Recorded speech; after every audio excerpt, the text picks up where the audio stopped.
बिस्मिल्लाहिर्रहमानिर्रहीम, अस्सलाम वालेकुम। मैं हूं मखदूम शहाबुद्दीन और आप देख रहे हैं पावर टॉक।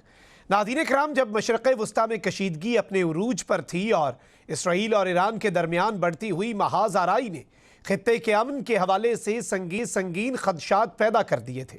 दुनिया भर की नज़रें इस बहरान पर मरकूज थीं। ऐसे नाजुक हालात में पाकिस्तान ने सिफारती सतह पर फ़ाल किरदार अदा करने की कोशिश की और खित्ते में अमन व इस्तेहकाम के फ़रोग के लिए मुख्तलिफ फ़ोरम्स पर अपनी आवाज़ भी बुलंद की। पाकिस्तानी क़यादत, बिलखुसूस वज़ीर आज़म और अस्करी क़यादत में फ़ील्ड मार्शल की जानिब से खित्ते में कशीदगी कम करने और मुज़ाकरात की हौसला अफजाई पर जोर दिया गया। सिफारती हल्कों में यह तासुर पाया जाता है कि पाकिस्तान ने मुख्तलिफ ममालिक के साथ रवाबित के ज़रिए तनाज़ात के पुरअमन हल की हिमायत की और खित्ते में इस्तेहकाम के लिए अपना किरदार अदा करने की कोशिशें भी जारी रखीं।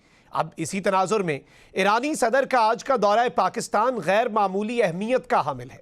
इस्लामाबाद में होने वाले आला सतही मुलाकातों को दोनों ममालिक के दरमियान ताल्लुकात के फ़रोग, इलाकाई तावन और मुश्तरका मफादात के तनाजुर में देखा जा रहा है। ये दौरा न सिर्फ पाक ईरान ताल्लुकात को मज़ीद मजबूत बनाने का मौका फराहम करेगा, बल्कि खित्ते में तावन और राब्तों के नए इम्कानात भी पैदा कर सकता है। तवक्को है कि इस मौके पर तवानाई, तिजारत, सरहदी ताउन और सिक्योरिटी समेत मुख्तलिफ शोबों में दो तरफ़ा ताउन बढ़ाने पर बातचीत होगी। दोनों ममालिक के दरमियान इक़्तिसादी रवाबित को वुसअत देने और बाहमी तिजारत में इजाफे के इम्कानात भी ज़ेरे गौर आएंगे। मुबस्सिरीन के मुताबिक मौजूदा इलाकाई सूरत हाल में पाकिस्तान और ईरान के दरमियान करीबी राब्ते न सिर्फ दोनों ममालिक के मफाद में हैं, बल्कि खित्ते के अमन और इस्तेहकाम के लिए भी अहम साबित हो चुके हैं। यही वजह है कि ईरानी सदर के इस दौरे को सिफारती एतबार से एक अहम पेशरफ्त करार दिया जा रहा है। इसी सब पर बात करने के लिए प्रोग्राम में हमें ज्वाइन किया है डॉक्टर मुनव्वर हुसैन साहब ने, माहिर हैं बैनुल अक़वामी उमूर के, और हमें ज्वाइन कर रहे हैं शाहिद महमूद कियानी साहब, साबिक सफ़ीर हैं। आप दोनों मेहमानों का बहुत बहुत शुक्रिया। सबसे पहले डॉक्टर साहब आपकी जानिब आऊँगा कि किस तरह से आप इस पूरी डेवलपमेंट को देख रहे हैं। ईरान के सदर ने जब से जंग शुरू हुई किसी मुल्क का दौरा नहीं किया, पहला दौरा पाकिस्तान का, और फिर जिस तरह का इस्तकबाल किया गया, प्रेसिडेंट और प्राइम मिनिस्टर रिसीव करने गए, 21 तोपों की सलामी दी गई, फ्लाई पास जो है वो JF-17 थंडर का, किस तरह से देख रहे हैं इन तमाम तर चीज़ों को आप? आपको, आपके मेहमान को, आपकी टीम को, देखने वालों को बहुत सलाम। मखदूम साहब, जिस तरह आपने खुद अपने इंट्रो के अंदर बताया कि ये दौरा बहुत ज़्यादा अहमियत का हामिल है, सिस्टमिक लेवल पे, रीजनल लेवल पे, बायलैटरल रिलेशंस के लेवल पे। बड़ी बात यह है कि सिस्टमिक, रीजनल और बायलैटरल लेवल पे स्ट्रक्चर्स के अंदर डाइवर्जेंस ऑफ इंटरेस्ट पाई जा रही थी, जहाँ पे इदारे, नजरिए, बयानिए मुख्तलिफ नजर आ रहे थे।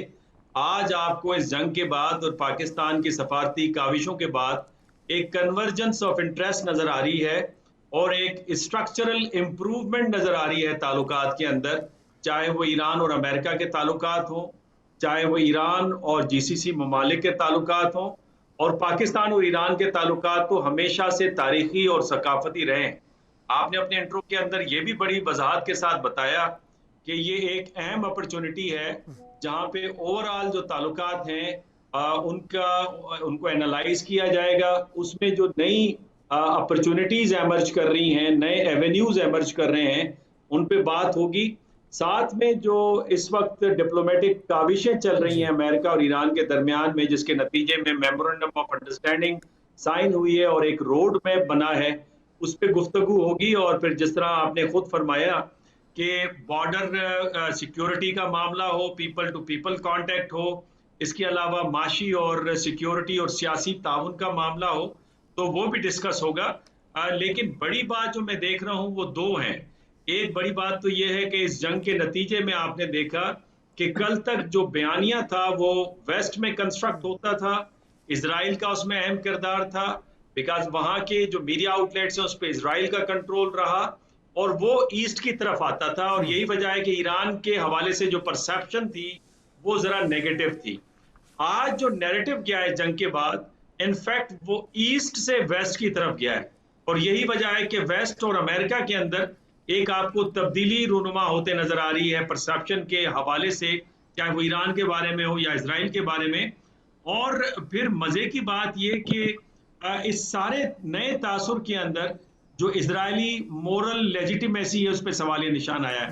बहरहाल जिस तरह आपने खुद फरमाया कि ये इस जंग और मुआहदे के बाद पहला दौरा सदर पज़ेशियां का, जो कि ऑफिशियली ये उनका दूसरा दौरा है एज अ सदर टू पाकिस्तान। ये इस बात की गम्माजी करता है कि ये दोनों ममालिक का के जो ताल्लुकात हैं वो किस गहराई की हद तक हैं। जी बिल्कुल।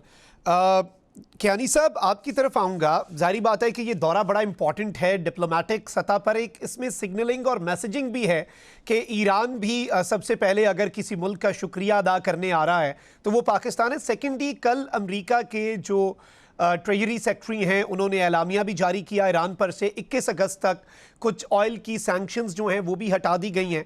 तो एक तरह से इन रिस्ट्रिक्शंस के हटने के बाद उनका दौरा, इस दौरान आपको लगता है कि इकोनॉमिक पॉइंट ऑफ व्यू से भी पाकिस्तान और ईरान कोई बड़ा ऐलान कर सकते हैं? पहली बात जी, मैं जरा आपको मेरी जरा ओपिनियन फर्क है। ये अगर आप दौरा देखें तो एक तो जो बायलैटरल रिलेशनशिप हमारी है बहुत हमेशा से बड़ी करीब रही है, बल्कि हमें जो आपस में डिफरेंसेस ऑफ ओपिनियन है डिप्लोमेसी में कहते हैं वो बड़े उसमें उसको नैरो कर दिया गया है। ये जो विजिट है ये बताता हूँ क्या है। ये विजिट एक तो डिफाइंस है। ईरान दिखाना चाहता है कि भी इसके ऊपर से सैंक्शन लिफ्ट हो गई है। अब वो ये वेस्ट को दिखा रहा है सबको, स्पेशली यूनाइटेड स्टेट्स को, अमेरिका को, इसराइल को, कि भाई एग्रीमेंट मैंने जो मैदान जंग में जो कुछ होना था तो हो गया, आप मुझे काउ डाउन नहीं कर सके। फिर जो एग्रीमेंट वहां पर हुई है, पाकिस्तान ने रोल अदा किया, वो जिस मीडिएशन का जिससे कामयाबी हुई है, ये एक डिफाइंस है दिखाने के लिए कि भाई अब हम एक नॉर्मल एक मुल्क हैं और जो नॉर्मल अपने नेबर्स के साथ और दूसरों मुल्कों के साथ रिलेशनशिप बनाएंगे। तो ये यहाँ आकर ये दो चीजें हैं, शुक्रिया अदा करना पाकिस्तान का पर्सनली, प्रेसिडेंट ईरानी प्रेसिडेंट का, दूसरा दुनिया को दिखाना डिफाइंस है कि भाई अब हमारे पे कोई सैंक्शन नहीं है, हम एक नॉर्मल मुल्क हैं, जहां दिल करेगा जाएंगे, अपनी नेशनल इंटरेस्ट में। फॉरेन पॉलिसी जो है ना वो बरादराना ताल्लुकातों पे नहीं बनती, वो नेशनल इंटरेस्ट में बनती है। इनकी नेशनल इंटरेस्ट क्या बताता है कि नेबर्स के साथ ताल्लुकात ठीक रखो नेबरहुड के अंदर, और फिर उसका शुक्रिया अदा करो जिसने आपके साथ एक ब्रिज बनकर खड़े रहे, आपका जंग बंद करवाई और ताल्लुकात बेहतर किए। ये है। अभी आप देखेंगे कि ईरानी सदर जो हैं यहाँ आए हैं, अभी देखें कि अपने नेबरहुड के अंदर, हो सकता है मैं कल बात कर रहा हूँ ये सऊदी अरेबिया चले जाएं या कतर चले जाएं शुक्रिया अदा करने। तो ये चीजें बड़ी इंपॉर्टेंट है। इसकी अहमियत है, पाकिस्तान की अहमियत भी है कि पाकिस्तान का जो रोल था उसको दिखा रहे हैं, ये ग्लोबली एक्नॉलेज कर रहे हैं ये कि जी मैं यहाँ आया हूँ, शुक्रिया अदा करता हूँ पाकिस्तान का जिसने ये रोल अदा किया, और पूरी पॉलिटिकल लीडरशिप को मिलेंगे, उनको शुक्रिया अदा करेंगे। और नेबरहुड में स्पेशली हिंदुस्तान जो हमारे पे इल्जाम लगाता था कि जी ये टेररिज्म ये करता है, भाई मेरे हमने तो शुरू से कहते थे हम विक्टिम है टेररिज्म के, 1979 से लेके आज तक हम विक्टिम हैं। हम तो इसके खिलाफ इसके खिलाफ जंग लड़ रहे हैं। तो आज ये एक्नॉलेज हो जाएगा ग्लोबली, रीजनली एक्नॉलेज हो जाएगा पाकिस्तान की अहमियत और ईरान का डिफाइंस जो है वो ये बहुत इंपॉर्टेंट विजिट है मैं समझता हूँ। बिल्कुल, इसकी इंपॉर्टेंस बहुत ज़्यादा है। हमें प्रोग्राम में माहिर मुआशियात डॉक्टर शफकत मुनीर अहमद साहब ने भी ज्वाइन किया है। डॉक्टर साहब, आप किस तरह से ईरानियन प्रेसिडेंट के इस दौरे को भी देख रहे हैं? सेकेंडली, न्यूयॉर्क टाइम्स ने भी कहा है कि अब ये जो सैंक्शंस हट रही हैं इसका बहुत फ़ायदा होगा ईरानियन इकॉनमी को भी। अब नए उर्मज़ खुलने से वैसे तो पूरी दुनिया ने ही सुख का सांस लिया है, लेकिन स्पेसिफिकली अब हम इस 60 दिन की विंडो को देखें तो इसमें पाकिस्तान और ईरान क्या फ़वाइद हासिल कर सकते हैं और ईरान अपनी मईशत को किस तरह से बेहतर बना सकता है? जी शुक्रिया। मेरा ख्याल है कि पहले तो हम थोड़ा सा दौरे पे बात कर रहे थे, इसके मुझे जो लगता है कि दो बहुत इम्पोर्टेंट महवर हैं। पहला तो यकीनन ये है कि पाकिस्तान ने जो इस मीडिएशन में के ज़रिए जो रोल प्ले किया, ईरान को बैनुल-अक़वामी आइसोलेशन से निकाल के एक ग्लोबल फ्रंट पे एक प्लेयर के तौर पे आने का मौका मिला, और बहुत सारे 47 ईयर्स प्लस के जो इख्तलाफात अमेरिका से थे वो हल होने जा रहे हैं, और उसकी एक इब्तदा हुई। दूसरे ख़त्े में एक जो सिचुएशन थी कि शायद ईरान की तन्हाई की बात हो रही थी, तो पाकिस्तान ने जो रोल प्ले किया उसमें ईरान ख़त्े की सूरत हाल में अपने आप को दोबारा वापस आते हुए देख रहा है, और वो रोल बन रहा है। तो इस हवाले से एक तो ज़ाहिर है कि इज़हार तशक्कुर भी एक दौरे का मकसद है, लेकिन दूसरा मैं समझता हूँ इस दौरे का मकसद जो है बायलैटरल रिलेशन उनको एक वाज़ेह सिमत देना है, क्योंकि अब ये जो पहले तो हमारे दो तरफा ताल्लुकात थे, उसकी अगर जहतों को देखें तो शायद वो मल्टी डायमेंशनल नहीं थे इतने, एक वाजबी से हमसायों के ताल्लुकात थे। लेकिन अब इसकी स्ट्रेटजिक वैल्यू है, इसकी इकोनॉमिक वैल्यू है। अब अगर ऑयल की बात कर लें, पाकिस्तान पहले मुख्तलिफ मुल्कों से ऑयल ले रहा है। अगर ये 60 डेज़ की विंडो में पाकिस्तान कंसेशनल उस पर अगर ईरान से भी अगर इस किस्म की कोई बात हो सकती है और उसका बेनिफिट हो सकता है, तो यकीनन पाकिस्तान की मईशत पे उसके असरात होंगे। बल्कि मैं समझता हूँ कि जो 60 डेज़ की विंडो, इसमें ईरान की जो प्रोडक्शन है और ईरान की जो ऑयल की सप्लाईज़ हैं, ओवरऑल इकॉनमी है, उसमें बड़ी हद तक एक बूस्टिंग इंजेक्शन के तौर पे देखा जा रहा है। दूसरी बात ये कि अगर ये बात 60 डेज़ को हमें ये देखना चाहिए कि ये एक ब्रीदिंग विंडो है। इसमें बहुत सारी चीज़ें, अगर तो ये स्टैंड ऑफ रहता तो शायद मईशत भी, ईरान की भी और ख़त्ते की मईशत भी और पूरी दुनिया की मईशत यरगमाल बनी रहती जैसे थी। लेकिन आपने हुर्मुज़ के बाद सूरत हाल बदली है, और इवन जो इंश्योरेंस कंपनीज थी, उनके जो हाई प्रीमियम जा रहे थे उसकी वजह से भी रेट्स बढ़ रहे थे, इकोनॉमिक सिचुएशन रिस्क पे थी। तो मैं समझता हूँ ये सारी चीज़ें थोड़ा सा ठहराव की तरफ और कूलिंग की तरफ जा रही हैं। तो जो ये एक किस्म की जो डिप्लोमेसी है, इसमें जो कूलिंग का इफ़ेक्ट है वो बियॉन्ड 60 डेज़ भी जाएगा। अब अगर हम ये समझ लें कि फौरी तौर पे 60 डेज़ में तमाम बातें हल हो जाएंगी, मेरा ख्याल शायद ये बड़े तेज़ी में किया गया कोई तजिया हो सकता है। लेकिन इसके बज़ाहिर मस्बत असरात ना सिर्फ ईरान की मईशत पे, पाकिस्तान के ख़त्े के बाकी ममालिक की मईशत पे भी पड़ेंगे। और अब यहाँ पे एक मिडल ईस्ट में जो एक पीस का प्रोसेस है, बिल्कुल। उसको पायदार बनाने के लिए काफ़ी हद तक सिचुएशन बेहतर होगी। उसकी वजह यह है कि जंग में देख लिया गया कि जंग में हर तरह का हथियार इस्तेमाल हो चुका है। अब इससे ऊपर की क्या चीज़ होगी? तो अब सिर्फ जो जंग की सिचुएशन है उसमें वापस जाना कोई ऑप्शन नहीं है किसी के लिए भी। इसीलिए मैं समझता हूँ ये 60 डेज़ की विंडो भी एक पॉजिटिव स्टेप है। मैं तो कहता हूँ इसे forward step towards peace building. Otherwise तो शायद ये 60 डेज़ भी ना मिलते। बट लग ये रहा है कि इस दौरान जो है चीज़ें स्टेबलाइज होंगी और आगे की तरफ जाएंगी। जी एग्जैक्टली। अच्छा, गुफ्तगू के सिलसिले को यहीं से आगे बढ़ाएंगे। यहाँ पे वक्त हुआ एक ब्रेक का, हमारे साथ रहिए।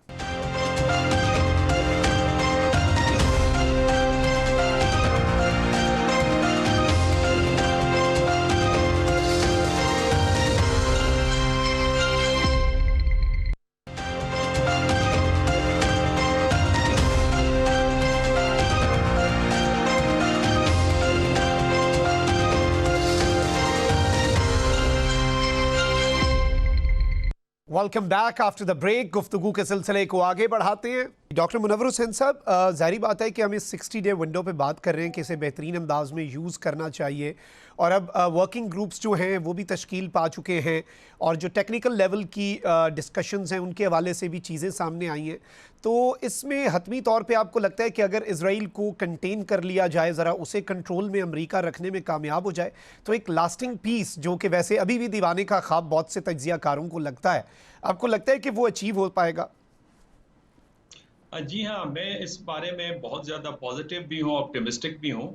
अलबत्ता जिस तरह से CIA ने रिपोर्ट किया है प्रेसिडेंट ट्रंप को कि इसको डीरेल करने की हर मुमकिन इजराइल कोशिश करेगा।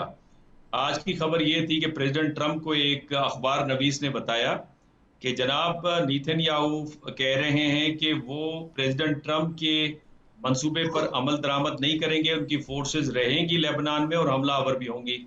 और फिर जिस तरह से अपोजिशन लीडर नफ्ताली बेनेट या उनके एक्स डिफेंस मिनिस्टर गांट्स की तरफ से स्टेटमेंट्स आ रही हैं, वो भी इंतहाई खतरनाक है। लेकिन इस सारी सूरत हाल में मुझे जो नजर आ रहा है कि इजराइल की मोरल लेजिटिमेसी वो तो डिमिनिश हुई है अमेरिकन सोसाइटी में काफी हद तक और खुद वेस्ट के अंदर, लेकिन अल्टीमेटली ये लीड करेगा अनकंडीशनल जो इजराइल को political, diplomatic, military and economic support है उससे, और यहां से इजराइल का डेक्लाइन मुझे लगता है शुरू होगा। हालांकि इजराइल के पास साइंस एंड टेक्नोलॉजी भी है, समंदर भी है, गैस एंड ऑयल के जखायर भी उन्होंने निकाले हैं, लेकिन इसके बावजूद जो इनएप्ट पॉलिसीज हैं, जहां पे एक वाहिद एक पावर है इंटरनेशनल सिस्टम की, उसको नाराज करना, उससे डेविएट करना। और उस सूरत में जब अमेरिकन सोशल मीडिया के ऊपर आप देख रहे हैं कि 1965 में लिबर्टी शिप के ऊपर जब हमला हुआ जिसमें 24 अमेरिकन मेरीन्स मारे गए, और फिर 1991 में लेबनान के अंदर जो मेरीन कैंप था अमेरिका का, उसे जिस तरह से मोसाद ने उड़ाया, जिसमें तकरीबन 147 अमेरिकन मेरीन्स उनकी कैजुअलिटीज हुई। तो वो उस चलाने का मकसद ये है कि प्रेसिडेंट ट्रंप बड़ी खूबसूरती से जो इजराइल की सपोर्ट है, सिंपैथी है अमेरिकन सोसाइटी में, उसे डिमिनिश कर रहे हैं। और इस बात का इजहार खुद टकर कार्लसन ने भी किया है। तो मैं समझता हूं कि इजराइल अपनी जगह प्रॉब्लम है, उसको टैकल किस तरह किया जाएगा, सिस्टेमिक लेवल पे, रीजनल लेवल पे, बायलैटरल लेवल पे, वो ही मेरा ख्याल है मामलात यहाँ पे तय होंगे। बिकॉज ये जो मुलाकातें हैं प्रेसिडेंट के साथ, प्राइम मिनिस्टर के साथ, फॉरेन मिनिस्टर के साथ, और फिर स्पीकर पार्लियामेंट और सेनेट के चेयरमैन के साथ, वो इस बात की गम्माजी करती है कि जो इंटरनेशनल और रीजनल जो डेवलपमेंट्स हैं उस पर गौर व फिक्र किया जाएगा, और एक नया मैकेनिज्म इसके अंदर जरूर मुरतब पाएगा, जिसके जरिए से अगर अमेरिकन अपना लिवरेज इस्तेमाल नहीं करते तो उस सूरत में क्या ऑप्शंस हैं रीजन के पास ताकि वो इजरायली थ्रेट को टैकल कर सके। सही हो गया, ये एक बड़ा इंपॉर्टेंट नुक्ता है। इसी पे कियानी साहब आपका भी इनपुट लूँगा कि जाहिर बात है कि ट्रंप को भी ये रिपोर्ट्स दी गई हैं, यूएस मीडिया ये रिपोर्ट करता रहा है कि इजराइल जो है वो स्पॉइलर बन सकता है, चीज़ों को अभी भी ख़राब कर सकता है। लबनान वाला मामला बड़ा फ्रेजाइल सा है। तो इस सब के अंदर अल्टीमेटली हल क्या निकलता हुआ आपको नज़र आ रहा है? और इजराइल का जो एक चैलेंज है, बल्कि अभी रिसेंटली प्राइम मिनिस्टर और सऊदी क्राउन प्रिंस की भी जो गुफ्तगू थी उसके एलानिए में लिखा गया था कि विजिलेंट रहने की ज़रूरत भी है कि ये पीस प्रोसेस डीरेल ना हो। तो ये भी शायद इसी जानिब इशारा था। देखिए, मैं आपको इतना बता दूं, बिल्कुल ये वाइस प्रेसिडेंट वांस ने भी और सदर ट्रंप ने पब्लिकली इजरायली लीडरशिप को तनकीद का निशाना बनाया, सबके सामने ऊपर से बात की। लेकिन मैं आपको बता दूं, अल्टीमेटली इसराइल की जो क्रिएशन थी, आप कभी शुरू से देख लें, वो इस गल्फ कंट्रीज को कंट्रोल करने के लिए थी, और इसमें कोई शक नहीं। यहाँ पर इन्फ्लुएंस तो कम होगा, इन्फ्लुएंस 100% जो है वो कम होगा, लेकिन जाएगा नहीं, ये मैं आपको बता दूं, किसी सूरत भी नहीं इसको रखा जाएगा।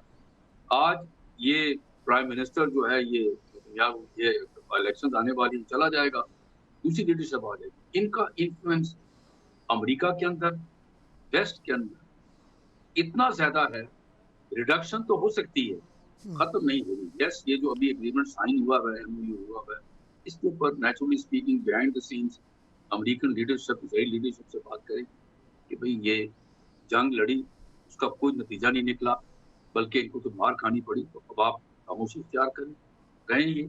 लेकिन मैं इनको आपको इतना बता दूं कि इस इसराइल के जो 75 साल जो है उसका अमेरिका ने पूरा फायदा उठाया है गल्फ कंट्रीज के अंदर, जो उसका इनको करने का। देखें ना, अब आप ये यहाँ से देखें कि बेसिस अमेरिका के इस गल्फ कंट्रीज के अंदर है, कोई नतीजा निकला? कोई ये गल्फ कंट्रीज बची नहीं इससे, बिल्कुल नहीं। अब बल्कि वहां पर हथियार भी बेचे जा रहे हैं, कोई बेसिस खत्म नहीं हो रही। वो किस लिए? एक फियर जो क्रिएट किया गया। तो ये मैं बता दूं आपको। तो लेकिन डिमिनिश होना अलग चीज है, इनका इन्फ्लुएंस इसराइल का, इसको खत्म कर देना सवाल ही नहीं पैदा होगा कि क्रिएशन थी इसीलिए। यहाँ पर यहाँ ऑयल वेल्थ है जिसके लिए वेस्ट कंट्रीज जो है, अमेरिका भी समेत, वो डिपेंडेंट है। तो ये एक है बात। बाकी जो है ये कमिंग बैक कि ईरान ने प्रूव कर दिया है उसकी अपनी लीडरशिप, उसकी कौम ने ये कर दिया है, उसको आप दबा नहीं सकते। वो असूलों पे खड़ी भी है ना, उसने ये जंग चलाई, और जिसने उनके ऊपर जंग मुसल्लत की उनको मार की खानी पड़ी। ये रहता है। दूसरी चीज, पाकिस्तान के साथ रिलेशनशिप नेचुरल स्पीकिंग बायलैटरली बहुत स्ट्रेंथन होंगे, बल्कि अभी वो जो ईरान गैस पाइपलाइन हो सकता है उसके ऊपर भी बातचीत, सैंक्शन लिफ्ट हो रही है। फिर पाकिस्तान के साथ वो इकोनॉमिक रिलेशनशिप और स्ट्रॉन्ग करेगी, ये हमारे फायदे में होगा। तो ये चीजें हैं, हमें इसकी अहमियत अभी पता चली है, शायद सच्ची बात है। और पाकिस्तान की मीडिएशन का जो ये रिजल्ट ये वाला है बायलैटरल रिलेशनशिप का, ये हमें हमेशा याद रहेगा, तो ये स्ट्रेंथ होगा। बिल्कुल, ये आम नुक्ता है। डॉक्टर शफ़क़त साहब, वैसे तो जो पाकिस्तान ने ये मीडिएशन करवाई है, इसका एक मेन मकसद इसमें से यही है, डेरिवेटिव यही है कि पाकिस्तान ने एक वर्ल्ड पीस के लिए, मिडल ईस्ट में पीस के लिए अपना रोल प्ले किया, और बाकी सारी चीज़ें तो सेकेंडरी होती हैं। लेकिन एक चीज़ अब हम ये भी देख रहे हैं कि पाकिस्तान जो है वो लाइमलाइट में आया है, पाकिस्तान पर पूरी दुनिया की नज़रें हैं। मिडल ईस्ट जो है, गल्फ़ स्टेट्स जो हैं, वो भी अब सऊदीया के अलावा कतर हो जाए या दीगर, वो भी अब पाकिस्तान की तरफ देख रहे हैं। तो पाकिस्तान इस अपॉर्चुनिटी से किस तरह से फ़ायदा उठा सकता है कि कुछ पाकिस्तान के अपने हालात भी बेहतर हो सकें? और इकनॉमिक पॉइंट ऑफ व्यू से मैं आपका इनपुट ज़रूर लेना चाहूँगा कि इस यूनिक अपॉर्चुनिटी को, कि now we are on the front seat, एक तरह से लीड कर रहे हैं इस पूरे प्रोसेस को, तो इसमें पाकिस्तान का कोई फ़ायदा हो सकता है? देखिए, पाकिस्तान का सबसे बड़ा फायदा तो ये हुआ है कि इंडिया और इसराइल का जो नेक्सस था पाकिस्तान के खिलाफ, वो पाकिस्तान को टेररिस्ट कंट्री के तौर पे एक नैरेटिव बिल्ड कर रहे थे दुनिया में। कोई कोई वाकया वो हर एक में पाकिस्तान को बिला वजह घसीट रहे थे। अब आप ये देखें कि दो चीज़ें देखने की ज़रूरत है। अभी जैसे मैं थोड़ा सा हवालातन बात कर रहा हूँ, टॉपिक अलग है लेकिन इससे लिंक है। अब एक साल पहले, सवा साल पहले जब पानी के मसले पे कॉन्फ्लिक्ट हुआ, तो दो चीज़ें इंडिया का ख्याल था कि शायद अपने इस नेक्सस के ज़रिए वो पाकिस्तान को एक तो टेररिज्म के हवाले से मेलाइन कर सकेगा, दूसरे जो उनके मकासद थे कि वो इस नैरेटिव की आड़ में अपने बाकी काम कर सकेगा। अब एक साल, सवा साल गुजरने के बाद सिचुएशन ये है कि इंडियन और इजरायली लॉबी वो बैक फुट पे हमें नज़र आती है, और पाकिस्तान इस वक्त फ्रंट फुट पे है। एक तो वार में आपने देखा, वार को भी इसी से जोड़ें, इंडिया पाकिस्तान वार में भी उन्होंने देख लिया कि पाकिस्तान के पास एक ज़रा ज़्यादा एज है, और पाकिस्तान ने वो एज प्रूव किया। दूसरे, ग्लोबली जो टेररिज्म की बात कर रहे थे, जिस कमेटी में उन्होंने टेररिज्म का केस, जिस करारदाद के तहत केस को लेके गए यूएन में इंडियंस, उसी कमेटी का पाकिस्तान को निगरान बनाया गया कि वो चेक करे कि, क्योंकि जाहिर है कि पूरी क्रेडिबिलिटी पाकिस्तान की वहाँ साबित हुई कि ये टेररिज्म करने वाला मुल्क नहीं है, बल्कि टेररिज्म के ख़िलाफ़ और अमन के लिए काम करने वाला मुल्क है। और उसी कमेटी की जब हमें मेंबरशिप और उसकी एक सब कमेटी की चेयरमैनशिप मिली, तो इंडिया ने इस पर भी प्रोपेगेंडा किया। उसके बाद अगर एक साल के बाद देखें तो ये सिचुएशन आई जिसमें पाकिस्तान को दुनिया भर में मीडिएटर के तौर पे, और मीडिएटर भी कोई स्मॉल दो छोटे मुल्कों की बात नहीं थी, दो खित्तों की बात थी, दो सोचों की बात थी। एक तरफ वेस्ट था और एक तरफ ईरान, मिडल ईस्ट और ये खित्ता था। उनको इकट्ठे एक मेज़ पे लेके आना, मैं समझता हूँ ये वो क्रेडिबिलिटी जो पाकिस्तान ने हासिल की, और उसके dividend in terms of diplomatic वो हम ले रहे हैं, in terms of defence we are very much on that. और तीसरा, इकोनॉमिक। अब जाहिर है कि जब पाकिस्तान के बारे में ये क्लियर आ गया कि पाकिस्तान एक पीसफुल कंट्री है, पीस लविंग कंट्री है, और इसके साथ ट्रेड हो सकता है, क्योंकि ये हाईलाइट होने का जो हमारा फ़ायदा है उसमें सबसे इम्पॉर्टेंट बात ये होगी कि जो जहाँ भी हमारे साथ कोई मुज़ाकरात होंगे या ट्रेड पे बात, क्योंकि पाकिस्तान फोकस करेगा अपना एक्सटर्नल ट्रेड पे। आपने बजट में भी देखा, बजट में ठीक है वो बड़े मुश्किल हालात में बजट हुआ, लेकिन वहाँ पे हमने बहुत सारी चीज़ें देखी जो रिफॉर्म्स हैं, और वो रिफॉर्म इस लिहाज से की गई हैं ताकि एक्सपोर्ट ओरिएंटेड जो हमारी इकॉनमी है उसकी तरफ हम चलें, और उसके लिए ग्लोबल ग्राउंड हमवार है। इस तरह आप यूरोपियन यूनियन को ले लें, यूरोपियन यूनियन के लिए हमारे पास एक बहुत बड़ा एक एज है कि कोई यूरोपियन मार्केट में इस वक्त, पहले तो सिर्फ हम टेक्सटाइल की गुड्स की बात करते थे ना, अब यूरोपियन मार्केट में वेजिटेबल, फ्रूट्स और जो इसके और श्रिम्प्स वगैरह और सी फूड, इसकी भी एक बड़ी मार्केट क्रिएट हो रही है। अब पाकिस्तान की चूँकि एक पोजीशन है, अब पाकिस्तान बेहतर तौर पे नेगोशिएट कर सकता है इस यूरोपियन ब्लॉक के साथ। तो सिर्फ ये कि हमने थोड़े से अपने स्टैंडर्ड रेज करने हैं, जो क्वालिटी के हैं, जो फाइटोसैनिटरी मेजर्स हैं वो करने होंगे, ताकि हमारी गुड्स जो हैं इंटरनेशनल मार्केट में कम्पीट करें। ये हमारा इंटरनल करने का काम है। एक्सटर्नली हमारे पास इस वक्त जो है ना फिजा साजगार है कि पाकिस्तान अपनी इकॉनमी के लिए इसका डिविडेंड हासिल करे। बिल्कुल, ये एक बड़ा अहम नुक्ता है। अच्छा कियानी साहब, एक और बड़ी इम्पॉर्टेंट डेवलपमेंट भी हुई है पिछले दिनों। अलबत्ता हम सब की नज़रें स्विट्ज़रलैंड पर ज़्यादा मरकूज़ थीं, लेकिन मिस्र में पाकिस्तान के फ़ॉरेन मिनिस्टर भी मौजूद थे। 4 ममालिक जो हैं ये पहले रियाद में वॉर के दौरान ही इकट्ठे हुए, फिर इस्लामाबाद भी आए, फिर अंतालिया में जो फ़ोरम था, डिप्लोमेसी फ़ोरम, उसके साइडलाइंस पर भी मिले, और अब इनका मिस्र में मिलना उसके बाद मिस्र के सदर से भी मिल रहे हैं, तो एक नया क्वाड बनता हुआ तो नहीं नज़र आ रहा, या फिर उसकी कम से कम कोई बुनियाद डलती हुई एक मुस्लिम अलायंस की इन दिस रीजन? मैं समझता हूँ जी क्वाड तो खैर शायद ना बने, लेकिन एक चीज बड़ी अहम है जो मैं बताऊं कि ये 4 ममालिक आप यहाँ पर जैसा आपने बताया कि रियाद में, फिर इस्लामाबाद में, कायरो में मिले, सॉरी इजिप्ट में मिले, ये इससे जो खारजा पॉलिसी हमारी है इसकी कामयाबी नजर आती है कि हमने, बेशक इंडिया एक रीजनल इकोनॉमिक पावर बहुत इम्पोर्टेंट है, लेकिन उसका इन्फ्लुएंस जो है वो इन पर नहीं आया।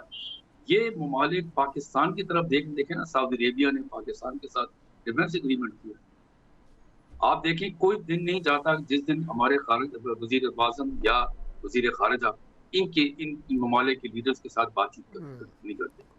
तो ये बात पता चलती है कि हम एक जो अपनी रिलेशनशिप है वो बायलैटरल वो मजबूत हो रही है। अब हमारा जो कन्वर्जेंस ऑफ इंटरेस्ट है इन चारों ममालिक का वो एक जगह नजर आ रहा है। हम चारों समझते हैं कि जी चारों ममालिक जो हैं वो शेयर करते हैं अपनी कंसर्न्स, एक दूसरे के साथ बातचीत करते हैं, और फिर इससे सबसे बड़ा फायदा ये होगा कि जो रिलेशनशिप, बायलैटरल रिलेशनशिप इन चारों ममालिक के हैं वो बेहतर से बेहतर होते जाएंगे। अब आप देखें कि उस तक बुनियाद डाली जाए इकोनॉमिक रिलेशनशिप की तरफ, क्योंकि सब बिजनेस ये सबसे इंपॉर्टेंट चीज है, क्योंकि ये पीपल टू पीपल कॉन्टैक्ट को बढ़ाती है, आम आदमी को फायदा पहुंचता है। तो ये बड़ा इंपॉर्टेंट है। मैं समझता हूँ इनको चाहिए कि ये जो ममालिक जो 4 हैं ये क्वार्टरली मिले, हर 4 महीने के बाद ये मिले और अपनी ये व्यूज अपने शेयर करें। और फिर मैं बात दोबारा कहूंगा, सिर्फ बातचीत ही नहीं, इसको इम्प्लीमेंट करें, specially in the context of business and economic relationship. Break के बाद खुशामदीद गुफ्तगू के सिलसिले को वहीं से आगे बढ़ाते हैं।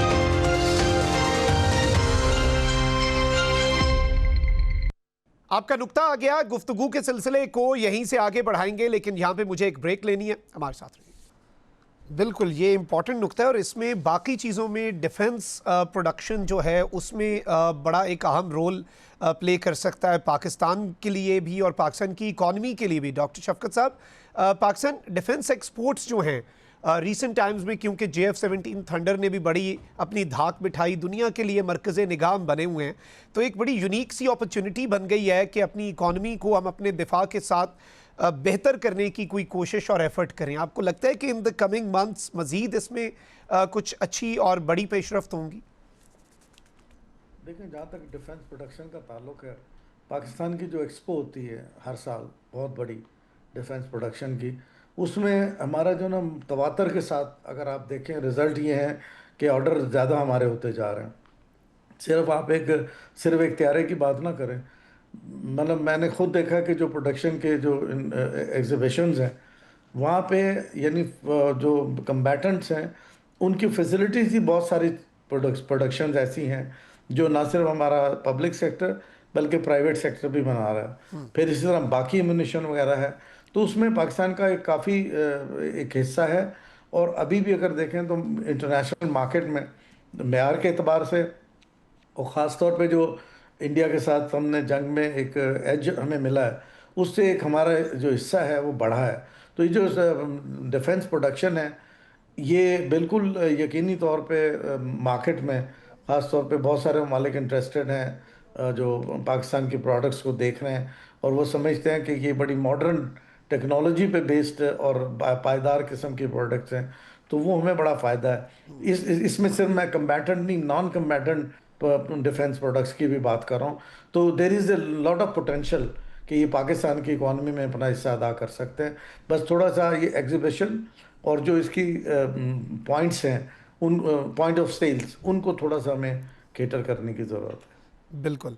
अच्छा, इसमें 2-3 और चीज़ें भी हैं जो इस वक्त बड़ी इंपॉर्टेंट हैं। ज़ाहिर बात है हम क्योंकि डिप्लोमेसी भी डिस्कस कर रहे हैं और इसमें क्यानी साहब, अगर हम पोस्ट वॉर सिनेरियो को देखें तो आपको मिडल ईस्ट ऑर्डर में क्या तब्दीलियां नज़र आ रही हैं? क्योंकि गल्फ स्टेट्स जो हैं वो पहले अमेरिका को एक सिक्योरिटी प्रोवाइडर के तौर पर देख रहे थे, लेकिन अब वो भी अल्टरनेट्स की तरफ शायद जाएं, क्योंकि यूएस बेसिस एसेट के बजाय वो तो लायबिलिटी बन के सामने आ गए।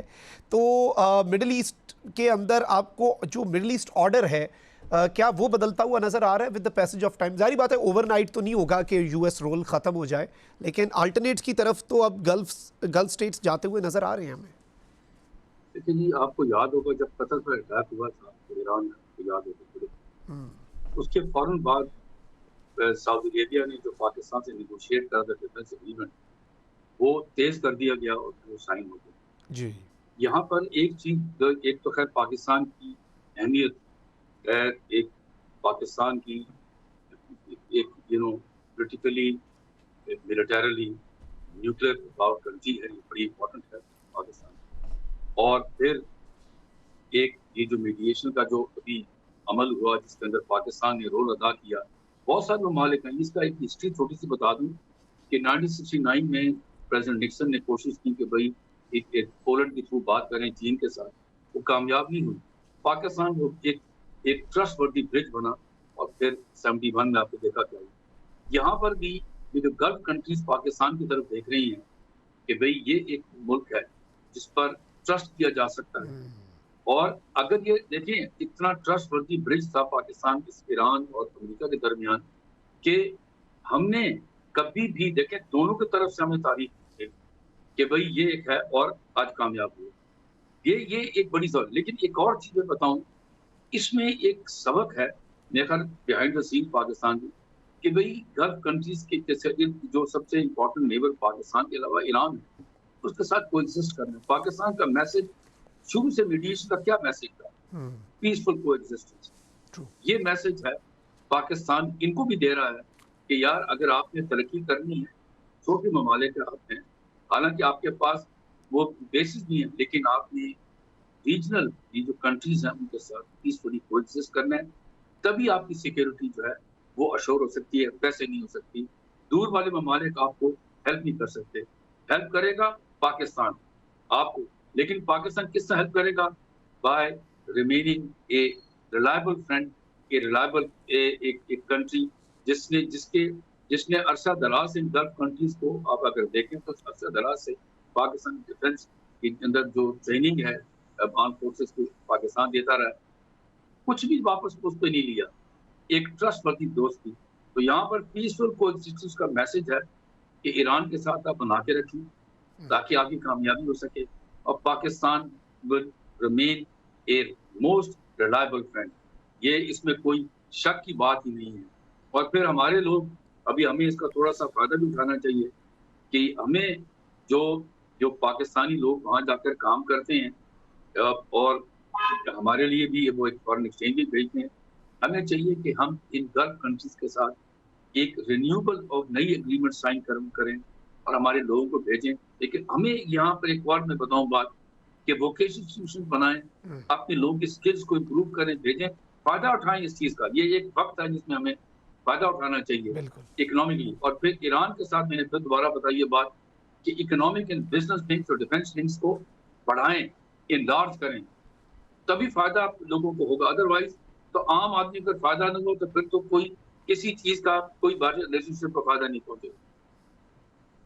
एग्जैक्टली ये एक बड़ा अहम नुक्ता है जो आपने उठाया है। इसी पे मैं डॉक्टर शफकत साहब जो हैं आपकी एक इनपुट ज़रूर लूँगा बिफोर क्लोजिंग, कि पाकिस्तान को अब इस अपॉर्चुनिटी से फ़ायदा भी उठाना है और चीज़ों को दुरुस्त भी करना है और अपने मामलात को भी बेहतर बनाना है। क्या कहेंगे? जी, पहली बात तो यह कि जो इस वक्त सूरत हाल है उसमें, और ख़ास तौर पे ईरान के सदर का जो दौरा है एक ऐसे मौके पे जिसमें उन्होंने बड़े वाज़ेह तौर पे इंडिकेशन बायलैटरल रिलेशन को भी दिया और इधर भी, इसका मतलब है कि मिडल ईस्ट के साथ साथ ईरान की एक बहुत बड़ी मार्केट पाकिस्तान के लिए ओपन होने जा रही है, जिसमें वर्क मार्केट भी है क्योंकि उसमें बहुत सारा रिकन्स्ट्रक्शन का काम होना है। इस तरह ऑयल की जो फैसिलिटीज़ हैं वो बढ़ेंगी और रिकन्स्ट्रक्ट होंगी और नई बनेंगी, उनमें भी पाकिस्तानियों के लिए गुंजाइश होगी।